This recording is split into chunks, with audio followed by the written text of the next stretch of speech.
Dans cette localité reculée de l'ouest du Canada à forte population indigène, la police recherche activement deux suspects, Damien Sanderson et Miles Sanderson, âgés de 30 et 31 ans.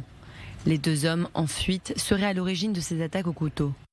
À ce stade de notre enquête, nous avons repéré 10 personnes décédées dans 13 endroits des localités de James Smith Cree Nation et Weldon dans le Saskatchewan.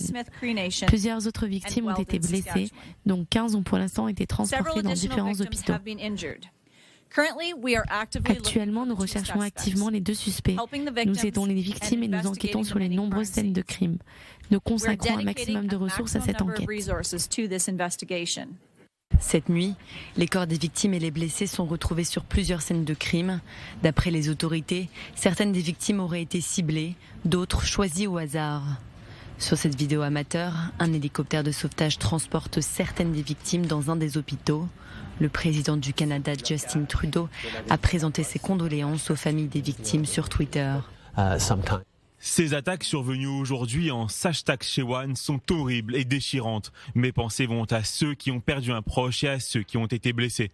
L'état d'urgence a été décrété localement en raison du nombre important de patients en état critique. Les habitants de la région ont été priés de rester chez eux.